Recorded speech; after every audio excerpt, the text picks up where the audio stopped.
Hi friends, ఈరోజు నేను మీకోసం ఒక స్పెషల్ బిర్యానీ తీసుకొచ్చానండి. ఇది నా ప్రాసెస్ కాదు, మా ఆడపడుచుది. చాలా బాగా వచ్చింది వదిన, ఒకసారి ట్రై చేయండి. చేస్తున్నాను. తను ఒకసారి హైదరాబాద్కి వెళ్ళినప్పుడు ఒక రెస్టారెంట్లో షాబాద్ బిర్యానీ అని తినిందంటండి. ఆ ఫ్లేవర్ చాలా బాగా నచ్చిందంట తనకి. అక్కడ ఎవరినో అడిగితే వాళ్ళు చెప్పలేదంట. రెస్టారెంట్ వాళ్ళు ఎందుకు చెప్తారండి.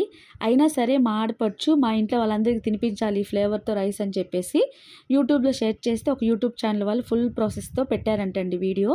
తను వాళ్ళు ఎలా ఉంటుందో ఏంటో ఒకసారి ట్రై చేద్దామని చెప్పేసి వాళ్ళు ఎలా చెప్తే అలా ట్రై చేసిందంటండి. సేమ్ అదే ఫ్లేవర్తో మనకి బిర్యానీ వచ్చిందంట.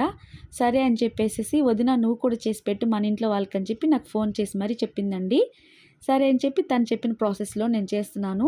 కానీ తను చెప్పిన దాంట్లో నేను ఒకటి వేయలేదండి, అది నాకు దొరకలేదు.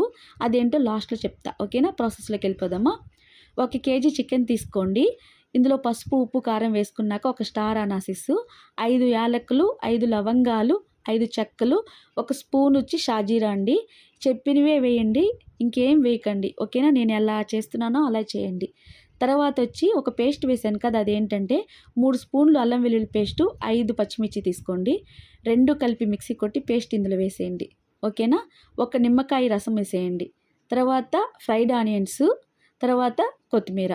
ఇవన్నీ వేసుకున్నాక ఒక బౌల్లో గీ తీసుకొని సగం వరకు నెయ్యి వేసుకొని సగం పక్కన పెట్టేసుకోండి. తర్వాత వచ్చి ఒక ప్యాకెట్ పెరుగు మొత్తం వేసేసేయండి. ఇది పుల్లగున్నా పర్వాలేదు, పెరుగు అనేది బాగుంటుంది టేస్ట్.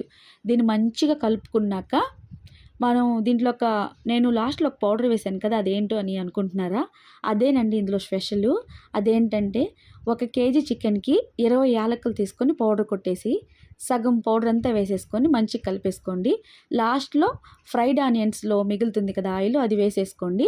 తర్వాత 1 కప్పు వేడి నీళ్ళు పోసేసుకొని మూత పెట్టి పక్కన పెట్టేయండి. 2 గంటల సేపు దాని జోలికి వెళ్ళకండి. ఓకేనా, ఇప్పుడు మనం రైస్ వరకు వద్దాం.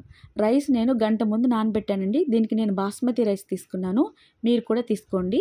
గంట ముందు నానబెట్టి పక్కన పెట్టుకున్నా. ఇప్పుడు ఒక గిన్నె తీసుకుని అందులో వాటర్ వేసుకున్నాక మనకి సముద్రం నీరు ఎంత ఉప్పంగా ఉంటుందో అంత ఉప్పంగా వచ్చే వరకు ఉప్పు వేసుకోండి.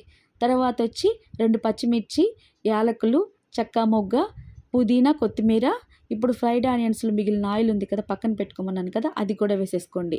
తర్వాత 1 నిమ్మకాయ మొత్తం పిండేయండి, రసం మొత్తం. తర్వాత షాజీరా 1 స్పూను. ఇవన్నీ కలిపేసేసి బాగా పొయ్యి మీద పెట్టి బాగా మరగనివ్వండి. ఈ బిర్యానీ చాలా బాగుందండి. నేను కూడా ట్రై చేసి తిని మీకు చెప్తున్నాను. మన వాళ్ళు కూడా చేసుకుంటారు కదా అని చెప్పేసి చెప్తున్నానండి ఈ ప్రాసెస్. మీరు కూడా నేను చెప్పినట్టే చేయండి. కాకపోతే నేను మీకు చెప్పాను కదా నేను ఒకటి వేయలేదు అని. అదేంటంటే కుంకుమ పువ్వు అండి. మా వారు డీమార్ట్కి వెళ్ళి మరీ మర్చిపోయి వచ్చేసారు కుంకుమ పువ్వుని. నేను చెప్పాను తనకి తీసుకురమ్మని, తను మర్చిపోయి వచ్చేసారంట. సరే ఏం కాదులే, కుంకుమ పువ్వే కదా అని నేను లైట్ తీసుకొని చేసేసానండి. అయినా సరే చాలా బాగా కుదిరిందండి నాకు ఈ బిర్యానీ. మీరు కూడా నేను చెప్పినట్టే చేయండి. కుంకుమ పువ్వు మీకు దొరికితే వేసుకోండి. ఓకేనా, ఎలా వేయాలంటే మనం ఫస్ట్ చికెన్ మసాలా కలుపుతున్నాం కదా, అప్పుడు కొంచెం వేయండి. తర్వాత ఈ రైస్ అంతా మనం దమ్ పెడతాం కదా, అప్పుడు కొంచెం పాలల్లో ఆ కుంకుమ పువ్వు వేసి పైన వేసేయండి. అంతేనండి. ఓకేనా, ఇప్పుడు మంచిగా రైస్ ఉడికించుకొని ఆ వాటర్ అంతా నేను వంపేసానండి. వంపేశాక ఇలా రైస్ మొత్తం వేసేసి ఫస్ట్ లేయర్ వేయంగానే ఫ్రైడ్ ఆనియన్స్ కొంచెం, తర్వాత యాలకుల పొడి కొంచెం, షాజీరా కొంచెం వేసుకున్నానండి. ఓకేనా, తర్వాత సెకండ్ లేయర్ కూడా పైన అలాగే సేమ్ వేసేసాను. ఇప్పుడు కుంకుమ పువ్వు ఉంటే అది పాలల్లో కలుపుకొని దానిపైన వేసుకోవాలి. సరేనా, ఇప్పుడు నేను నెయ్యి ఎత్తి పెట్టాను కదా, ఆ నెయ్యి కూడా దానిపైన వేసేసుకోవాలండి. మనకి ఇది దమ్ పట్టేటప్పుడు ఎటువంటి దాంట్లోంచి వేడి వస్తుంది కదా, ఆవిరి, అది రాకుండా మనం దాన్ని బాగా మూత పెట్టేసుకోవాలండి.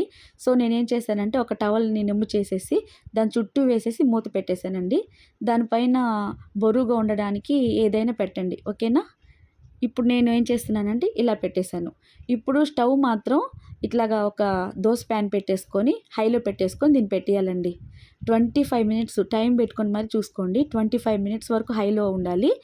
తర్వాత ప్యాన్ తీసేసి సిమ్లో పెట్టేసి 15 మినిట్స్ ఉడికించుకోవాలి. అంతేనండి, చాలా టేస్టీ షాదాబ్ బిర్యానీ రెడీ అయిపోయినట్టే. మీరు కూడా నేను చెప్పిన ప్రాసెస్లో చేసుకోండి. అబ్బా, మీకు చాలా బాగా నచ్చుతుంది. నాకైతే బాగా నచ్చిందండి. మీరు కూడా తింటారని నేను ఇలా మీకు వీడియో పెడుతున్నాను. ఓకేనా, ఇప్పుడు నేను చూస్తున్నారు కదా ఎంత మంచిగా పొడి పొడిగా బిర్యానీ రెడీ అయిపోయిందో.